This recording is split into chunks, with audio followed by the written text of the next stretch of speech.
Hello guys, আজ দেখো আমরা কিন্তু ভেজ মোমো বানাবো। তার জন্য এখানে বাঁধাকপি, গাজর, পেঁয়াজ কুচি, আদা কুচি, রসুন কুচি, তারপরে লঙ্কা কুচি, আর পাশে যেটা ছিল আরেকটা সাদা মতন, ওটা হচ্ছে ওই বেবিকর্ন, সরি ভুলে গেছিলাম। তো এরপর এখানে সাদা তেল দিয়ে দিয়েছি পরিমাণ মতো। এখানে আদা, রসুন, পেঁয়াজ আর লঙ্কাটা একটু ভেজে নিচ্ছি। এরপর আমি দিয়ে দেবো এটার মধ্যে সবজিগুলো, একে একে যে কটা সবজি ছিল সব কটাই দিয়ে দেবো। তারপর এখানে স্বাদ মতো নুন আর একটু গোলমরিচের গুঁড়ো দিয়ে দিচ্ছি। তারপর এটাকে ভালো করে ভেজে নেব। তো এটা ভাজা ভাজা হয়ে গেলে পরেই এটাকে নামিয়ে এক জায়গায় সাইড করে রেখে দেবো একটু ঠান্ডা হওয়ার জন্য। এটাই হবে হচ্ছে মানে মোমোর পুরটা।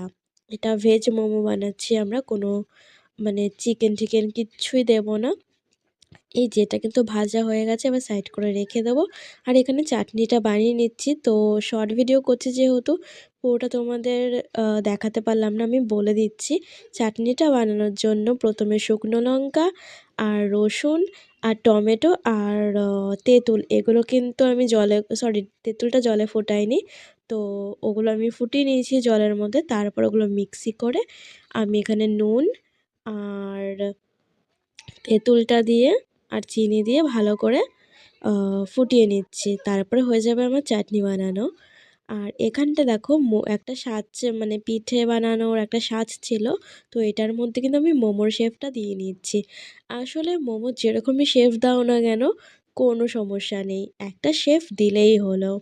সেই শেপে কিন্তু খাওয়া যাবে, তুমি মন মতন মোমোর শেপ দিতে পারো।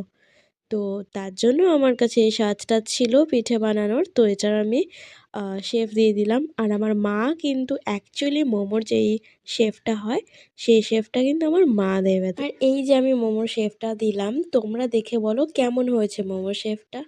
হ্যাঁ, পিঠে পিঠে টাইপের লাগছে দেখতে, কিন্তু ভালো হয়েছে না বলো?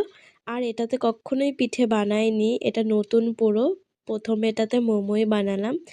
আরেকটা পিঠে বানানোর জন্য কিনে নেব, বাট এটা মোমোর জন্যই থাক।